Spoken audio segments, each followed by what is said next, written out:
So, what makes a shot cinematic?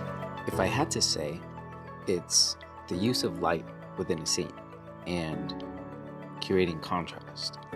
It's the framing, the use of elements to drive the viewer's eye. And it's also how the camera moves, or doesn't. Cinematic is not about the background blur, and it's not about what camera you use, because how can a sub $400 action camera be cinematic? So let's talk about it. Can the Osmo Action 5 Pro be a cinematic video tool? And I hope that by now you can probably answer that question with a big yes. So this camera has one lens and it's wide, very wide. And it has a fixed aperture set to the infinity and beyond with no hope of you adjusting it or setting it otherwise to get any sort of blurry background. And for many people, that is not cinematic. But in the process of researching old films to be able to make this video, I stumbled upon a lot of movies in the past that had been shot with predominantly with wide-angle lenses and very deep depths of field. I even noticed that people like Steven Spielberg had pretty much based their visual style in deep depths of field and predominantly wide-angle lenses. And all of these films are in fact cinematic. So what is it? It's pretty much what I mentioned before. It's the use of lighting, the framing, and the camera movement or lack thereof. It's that simple. So how can you set up a camera like this, the DJI Osmo Action 5 Pro, to get cinematic quality out of it? And I can't speak for other people or how they set up their cameras, but this is what I do and what works for me. And the first thing is understanding this camera's limitations. You have to understand that it's a very wide angle lens, so you have to work with that. You also have to understand that it's not going to do everything that you want.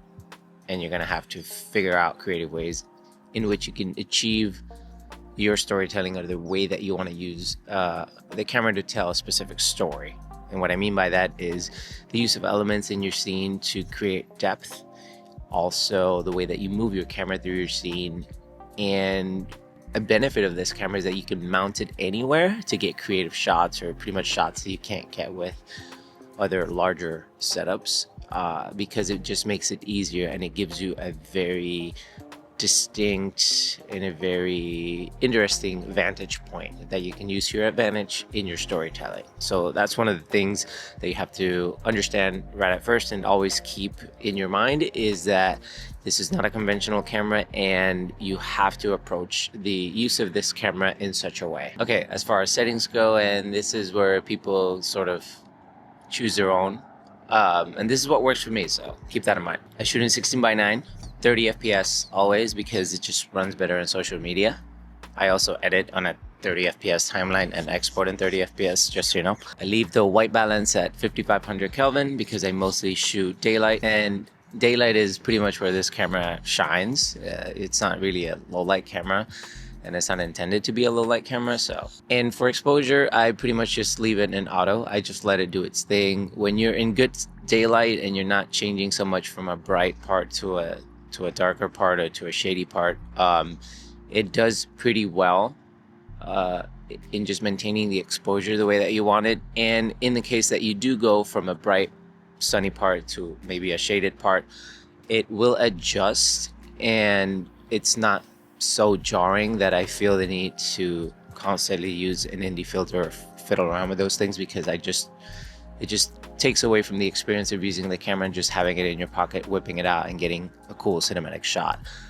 I just feel that NDs and all that stuff get in the way, so I prefer not to use them. And these days you can add back motion blur in your editing software, so that's what I've been doing, and I haven't pretty much had no problems at all in doing that, so I'm gonna keep on doing it. The rest is just creative vision and obviously the use of light. The sheer versatility of this camera is actually pretty insane. I mean, I have it set up over there on a little tripod and I'm monitoring my image using my phone, which is what I do constantly with this camera because it's just so easy. It connects right away, just like this little microphone that DJI Mic Mini does connect to it right away without any issues at all. No cables, no nothing.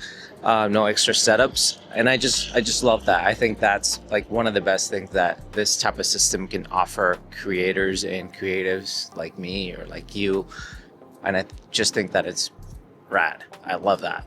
And I could pretty much go anywhere and have my image displayed here. I could frame my shot. I could maybe move to the center of the image if I feel like I need to, and just roll and hope for the best. And I guess that this has been a very long and winded way for me to tell you that any camera can be cinematic. I hope you guys enjoyed this video. If you did, consider subscribing to my channel and leaving me a comment below. Thank you so much for watching, and I'll catch you guys on the next one. Peace.